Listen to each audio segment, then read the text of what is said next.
Europe Matin, Dimitri Pavlenko. Prudence sur la route ce matin sur le nord du pays, de la Bretagne à l'Alsace. 33 départements sont en vigilance orange neige verglas.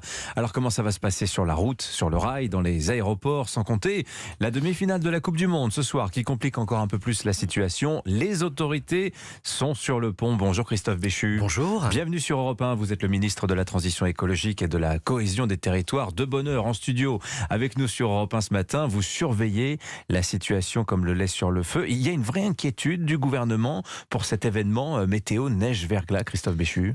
Il y a une vraie inquiétude parce qu'il survient après plusieurs jours de froid, donc avec un sol qui est suffisamment froid pour que le verglas puisse tenir et pour que la neige puisse tenir. C'est ce qui explique à la fois le niveau de vigilance qui a été arrêté par Météo France et les consignes de sécurité qui ont été prises ou les décisions de restriction de circulation qui l'ont été en fonction des départements. Dans l'ouest de la France, le préfet de la zone de défense a par exemple abaissé de 20 km/h les vitesses et interdit les dépassements. Vous avez évoqué les transports scolaires qui sont annulés sur une partie du territoire. Et dans la région Île-de-France, c'est interdiction totale de circulation des poids lourds depuis hier soir 22h jusqu'à ce soir 22h. Et puis une voie en particulier, la RN 118, qui a été totalement interdite à la circulation. Il y a une jurisprudence autour de ces fameux axes, la RN 118. On se souvient qu'il y a 4 ans, vous avez plus de 1000 voitures qui s'étaient retrouvées bloquées comme ça après des chutes de neige. Et on sait que ça a durablement marqué les autorités publiques, Christophe Béchu.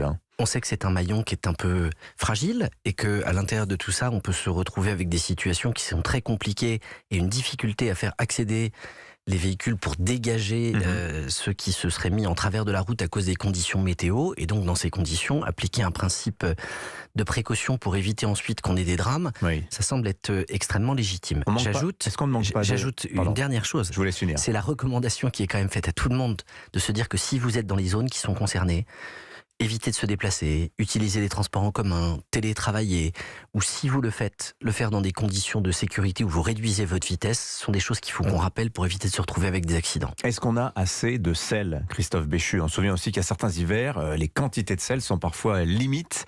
Est-ce que là, pour cet hiver, ça va tenir? À la minute où je vous parle, nous n'avons aucune inquiétude sur ce point. Le ministre délégué chargé des Transports était hier soir avec des équipes de saleuses. On n'a pas de soucis. Je veux aussi rendre hommage aux équipes qui travaillent pour les collectivités départementales et pour les départements, parce qu'il n'y a pas que l'État qui... Ça, il y a tous ceux qui sont gestionnaires de réseaux, les concessionnaires autoroutiers, et on n'a aucune inquiétude dans ce domaine à l'heure où je vous parle. Alors Paris a déclenché le plan grand froid hier après-midi. Alors c'est très particulier, c'est quand les températures ressenties descendent jusqu'à moins 18. Donc on y est là actuellement, Christophe Béchu, dans les rues de Paris, c'est moins 18 ressentis? Alors, on est avec des températures ressenties particulièrement fraîches dans un certain nombre de secteurs, pas qu'à Paris. Et le plan grand froid, il a été déclenché sur une partie du territoire. Toutes les régions sont invitées à se préparer aujourd'hui. Exactement. Dès qu'on est sur des températures qui sont basses et qui le restent, avec des températures en dessous de zéro, les collectivités locales et l'État regardent comment ouvrir des salles polyvalentes, des gymnases, pour assurer la mise à l'abri au-delà des places d'hébergement d'urgence, pour qu'on puisse faire face, compte tenu de ces températures, à un hébergement particulier, maraude sociale, élargissement des accueils de jour en termes d'horaire, bref, tous les dispositifs qui permettent de veiller aussi aux plus fragiles de manière renforcée.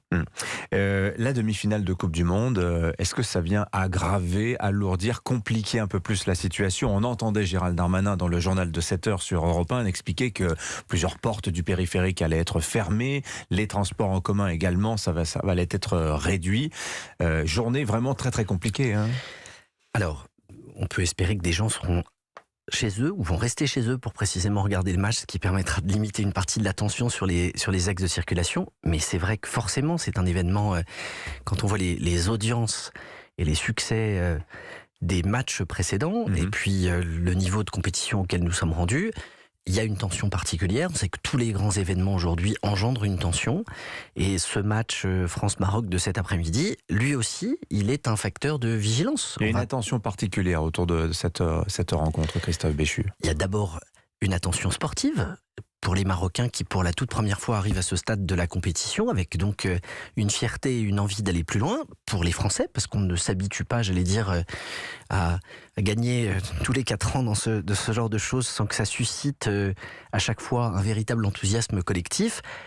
Et la rencontre de nos deux nations qui sont proches à beaucoup d'égards, avec une communauté marocaine qui est importante en France et dont on a vu les effusions au cours des épisodes précédents, participe à ce que tout le monde soit vigilant pour que ça reste une fête. Christophe Béchu, qu'en est-il du réseau électrique? On sait que le froid le met à rude épreuve. Va-t-il tenir le choc? Les craintes de coupure de courant, on sait que c'est une grande inquiétude des Français. Qu'est-ce que vous pouvez nous dire à ce stade des choses? Que si collectivement, nous continuons à faire comme nous le faisons depuis le début de l'hiver, plus attention qu'un hiver normal, nous passerons cet hiver sans difficulté. Chaque semaine qui passe, des réacteurs sont reconnectés au réseau, puisqu'on a ce sujet d'avoir une indisponibilité du parc nucléaire en début d'hiver qui est venu aggraver la situation provoquée par l'absence de gaz et de pétrole russe après l'invasion de l'Ukraine.